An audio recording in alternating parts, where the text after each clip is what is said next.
കാരണം ഇപ്പോഴും ഞാനിപ്പോ സുരേഷ് ചേട്ടന്റെ മോളുടെ കല്യാണത്തിന് പോയപ്പോഴും കമൽ സാറൊക്കെ കെട്ടിപ്പിടിച്ച് ചില ആൾക്കാർ നമ്മളെ കാണുമ്പോൾ മാറി നിൽക്കും. കാരണം എന്താ വെച്ചോ, ഇവൻ എൻ്റെ അടുത്തൊന്ന് ചാൻസ് ചോദിക്കുമോ എന്ന് പേടി. അപ്പൊ ഞാൻ എന്ത് ചെയ്യും, ഞാൻ എൻ്റെ ഡ്യൂട്ടി ബൗണ്ടാണ്. കാരണം ഇത്ര സീനിയേഴ്സ് ആകുമ്പോൾ നമ്മള് ജസ്റ്റ് പോയി നമ്മളൊന്ന് വിഷ് ചെയ്യും, അത്രേ ഉള്ളൂ. മനസ്സുകൊണ്ട് നമുക്കും നമ്മള് ഫ്രസ്ട്രേറ്റഡ് ആണ് അവരെ കാണുമ്പോൾ. കാരണം പിന്നെ ഒരു തവണ വിഷ് ചെയ്യും, പിന്നെ രണ്ടാമത്തെ തവണ മൈൻഡ് ചെയ്യില്ലെങ്കിൽ ഞാനും മൈൻഡ് ചെയ്യില്ല. അവർ മുമ്പ് ചെയ്യുന്നാലും ഞാൻ മൈൻഡ് ചെയ്യില്ല. കാരണം നമ്മൾ അത്ര മോശമൊന്നുമല്ല. കാരണം ചില ആക്ടേഴ്സ് ഉണ്ട്, നമ്മൾ അങ്ങോട്ടേക്ക് റെസ്പെക്ട് കൊടുത്താൽ മൈൻഡ് ചെയ്യില്ല. നമ്മള് ഒരു തവണയും കൂടെ നമ്മൾ അങ്ങോട്ടേക്ക് റെസ്പെക്ട് കൊടുക്കും, പിന്നെ മൈൻഡ് ചെയ്യില്ല. പിന്നെ ഞാൻ അയാളുടെ മുമ്പിൽ പോയി നിൽക്കും, ഞാൻ മൈൻഡ് ചെയ്യില്ല അയാള്. രസം അത്. കാരണം നമ്മളെ നോക്കിയിട്ട് ചിരിക്കാൻ പറ്റിയില്ലെങ്കിൽ അത് അവന്റെ പ്രോബ്ലം, എന്റെ പ്രോബ്ലം അല്ല. മനസ്സിലായി? ഇപ്പൊ ചില ആക്ടേഴ്സിനെ ഞാൻ കരുതി, എനിക്ക് നല്ല ഫ്രണ്ട്സ് ആരും ഇല്ല. ചില ആക്ടേഴ്സ് കെട്ടിപ്പിടിച്ചിട്ട് എന്താടാ നീ എത്ര നാളെ നീ എന്നെ വിളിച്ചോ. അപ്പൊ ഞാൻ അത് കഴിഞ്ഞ് വിളിച്ചോടനെ, എടാ അടുത്ത പടത്തിൽ എനിക്കൊരു വേഷം എനിക്ക് ചെയ്തു തരണം. ഒരു യങ്സ്റ്റർ ആട്ടോ, തീർച്ചയായിട്ടും. പക്ഷെ ഈ പടത്തിലൊന്നുമില്ലടാ, സത്യയുടെ ഒന്നുമില്ല. പിന്നെയും 6 മാസം കഴിയുമ്പോൾ അവനെ കാണും, നീ എന്താണ് എന്നെ വിളിക്കാത്ത? എടാ അടുത്ത പടത്തിൽ വേഷം എനിക്ക് ഇവിടെ ഉറപ്പായിട്ടും. പിന്നെ ഞാൻ മനസ്സിലാക്കി, ഞാൻ അയാളോട് ചോദിച്ചിട്ട് കാര്യമില്ല. അപ്പൊ ഞാൻ എന്ത് ചെയ്തു, ഞാൻ അയാളോട് ചോദിക്കും, എടാ നീ എന്താ എന്നെ വിളിക്കാത്ത? അത് രസമാ, നമ്മളെ കണ്ണിന് കണ്ണു കൊടുക്കുന്ന. കാരണം വേറൊന്നുമല്ല, അയാളെൻ്റെ അടുത്ത് നോർമൽ പ്ലെയിൻ ആയി കഴിഞ്ഞാൽ ഒരു കുഴപ്പമില്ല. അയാൾ എൻ്റെ അടുത്ത് ഇങ്ങോട്ടേക്ക് വന്നു, എടാ നീ എന്താണ് എത്ര നാളായടാ. നമ്മളൊരുമാതിരി തേക്കുമ്പോൾ നമ്മൾ തിരിച്ച് ഹെവി ബംഗാളി തേപ്പ് കൊടുക്കും നമ്മൾ. അതാണ്. കാരണം ഇന്നത്തെ കാലത്ത് ശരിക്കും പറഞ്ഞാൽ സക്സസ് എല്ലാവരുടെ അടുത്തും വരുന്നൊരു ഫോർമുല അല്ല. നമ്മൾ ആ ഫോർമുല നേടിയെടുക്കാൻ അവരും ഒരുപാട് സ്ട്രഗിൾ ചെയ്തിട്ടുണ്ട്. നമുക്കതിന്റെ ഭാഗമാകാനേ പറ്റും. ഇപ്പൊ ഇത് മനസ്സിൽ തട്ടിയാണ് ഒരുപാട് പറഞ്ഞതെന്നറിയാം. ഇതുപോലത്തെ ഇൻസിഡൻസ് ഒരുപാട് ഉണ്ടായിട്ടുണ്ട്. ബാക്ക് സ്റ്റാബിംഗ് ഒക്കെ ഈ പറഞ്ഞ പോലെ ഈ ഇൻഡസ്ട്രിയുടെ ഏറ്റവും വലിയൊരു പ്രോബ്ലം ആയിട്ട് ഒരുപാട് പേര് പറഞ്ഞിട്ടുണ്ട്. അതിന്റെ വിക്ടിം ആയിട്ടുള്ള ആൾക്കാരാണ്. അങ്ങനെ എന്തെങ്കിലും? ഞാൻ വിക്ടിം ആയിട്ടൊന്നും ആളൊന്നുമല്ല. ഞാൻ അതിനെ ബാക്ക് സ്റ്റാബ് ചെയ്ത എനിക്ക് പ്രശ്നമൊന്നുമല്ല. കാരണം ഞാൻ ശരിക്കും പറഞ്ഞാൽ ഇതിന്റെ തുടക്കമൊക്കെ ചെയ്യുമ്പോൾ ഞാൻ ഈ ബാഗൊക്കെ പാക്ക് ചെയ്ത് ഞാൻ ഇവിടുന്ന് കേരളം വിട്ട ആളാണ്.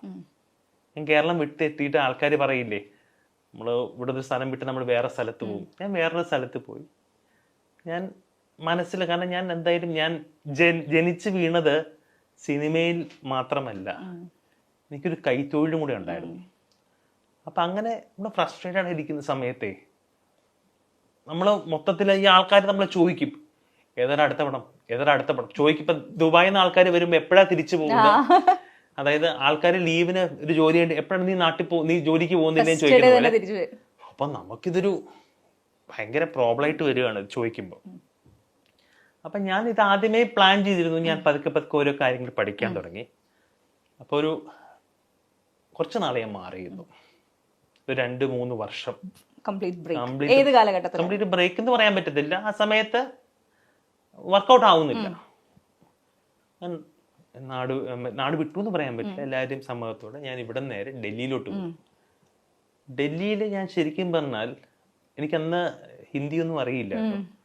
അവിടെ ഒരു സ്ഥലത്ത് ജോലിക്ക് കയറി. ഞാനൊരു സാധാരണക്കാരനായിട്ട് ഞാൻ കയറിയത്, ഞാനൊരു കുക്കായിട്ടാണ് കയറിയത്, ഹെൽപ്പറായിട്ട്. അവിടുന്ന് കാര്യങ്ങളൊക്കെ, അവിടുത്തെ ഫുഡ് പഠിക്കുകയല്ല, ഇവിടെ തൊലിക്കട്ടി എന്ന് പറഞ്ഞ സാധനം പഠിച്ചു, ജീവിക്കാൻ പഠിച്ചു. എനിക്ക് അന്ന് ഇല്ലാത്ത കൊണ്ട്, ഇപ്പൊ ആൾക്കാർ പറയുന്നത് ഇല്ലാത്തതുകൊണ്ടൊന്നും അല്ല പോയത്. കാരണം നമുക്ക് എൻ്റെ ഡിഗ്രി കഴിഞ്ഞിട്ടാണ് തോന്നുന്നത്, നമുക്ക് ചില ജീവിതങ്ങളിൽ കുറച്ച് ഫ്രസ്ട്രേഷൻ വരുമ്പോൾ ഒന്നെങ്കിൽ നമ്മുടെ റൂട്ട് തെറ്റി ഡ്രഗ്സോ മദ്യപാനം, ഞാൻ വേറൊരു ആംഗിളിൽ അതിനെ ഫൈറ്റ് ചെയ്തു. ഞാൻ വേറൊരു ആംഗിളിന് അതിനെ ചെയ്തു. തിരിച്ചു വന്നപ്പോൾ കുറച്ച് കരുത്തുള്ളൊരു മനുഷ്യനായി. മറ്റേതാകുമ്പോൾ ഭയങ്കര ഇളവായിരുന്നു. ശരിക്കും പറഞ്ഞു സോ ടെൻഡർ. ഞാൻ ഭയങ്കര വിഷമിക്കും. ഇപ്പം ബോധടല്ല. അപ്പൊ അവർക്ക് വേണ്ടെങ്കിൽ വേണ്ട. പക്ഷെ ഇപ്പോഴും ഞാൻ ചാൻസ് ചോദിക്കും, ഇപ്പോഴും ആൾക്കാരുടെ അടുത്ത് ചോദിക്കും. ഇപ്പൊ എനിക്ക് ഏറ്റവും ഇഷ്ടം ഒരു നല്ലൊരു നടനുണ്ട്, നല്ലൊരു മനുഷ്യനാണ്, സൈജു കുറുപ്പ്. ഇത്രയും ജെന്യുവൻ ആയിട്ടുള്ള ആള്. കാരണം ഞാൻ അവനെ പോലും വിളിച്ച് ചോദിക്കും. പക്ഷെ അവൻ പറയൂ കേട്ടോ, എടാ ഇതിലുണ്ടാവും അടുത്തിട്ട് നോക്കാം. സി നമുക്ക് അങ്ങനത്തെ 1-2 പേര് കുറച്ച് ജെന്യൂൻ ആൾക്കാർ വേറെ അവൻ തന്നില്ലെങ്കിലും കുഴപ്പമില്ല. പക്ഷെ അവരൊക്കെ ആയിട്ടുള്ള ഒരു അദ്ദേഹം ശരിക്കും കഷ്ടപ്പെട്ട് വന്ന ഒരാളാട്ടോ.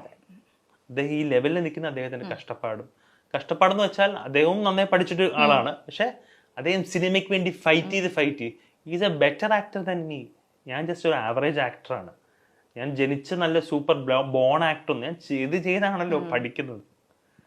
അപ്പൊ അതായിരുന്നു എൻ്റെ ഒരു ഞാൻ ഇതിനെ ഹാൻഡിൽ ചെയ്തൊരു സിറ്റുവേഷൻ. ഈ ആക്ടിങ് വിട്ടിട്ട് ഡൽഹിയിൽ പോയി ജീവിതം പഠിച്ചു വന്നു എന്ന് പറയുന്ന സംഭവമുണ്ട്. അപ്പൊ ആ ഒരു കൈത്തൊഴിൽ ഉണ്ടായിരുന്നു എന്ന് പറഞ്ഞു, കുക്കിംഗ്. അത് എപ്പോ സായത്തമാക്കിയതാണ് ഈ കുക്കിംഗ്? അത് ഇതിന്റെ ഒരു താളം നമുക്ക് കുറച്ച് കഴിഞ്ഞപ്പോൾ മനസ്സിലായി. കാരണം ഇത് അധികം നാള് നമ്മൾ വിചാരിച്ച ലെവലിൽ എത്താൻ പറ്റില്ല എന്ന് മനസ്സിലായി. അപ്പോൾ എൻ്റെ ഫാദറിന് ഇവിടെ ഒരു റെസ്റ്റോറൻറ്റ് ഉണ്ട് എറണാകുളത്ത്. അന്നത്തെ കാലത്ത് നന്നായിട്ട് പോകുന്നൊരു റെസ്റ്റോറൻ്റ് ആണ്. അവിടെ നിന്ന് തണ്ടൂർ എന്നാണ് പറയുന്നത്. അവിടെ നിന്ന് ഓരോ കാര്യങ്ങൾ പഠിച്ച് അപ്പോൾ അവിടുത്തെ ആദ്യം ചപ്പാത്തി പരത്താൻ പഠിച്ചു, പിന്നെ പൊറോട്ട ഉണ്ടാക്കി, വീച്ച് പൊറോട്ട ഉണ്ടാക്കി. ഇപ്പൊ ദൈവം സഹായിച്ച് നാളെ ഒരു ബിരിയാണി കട ഇട്ടാലും 10 കിലോ ബിരിയാണി സ്വന്തമായിട്ട് ഉണ്ടാക്കാം, കണ്ണടച്ചുണ്ടാക്കാം. അപ്പൊ നമുക്കൊരു സ്റ്റാൻഡ് ബൈ വേണം.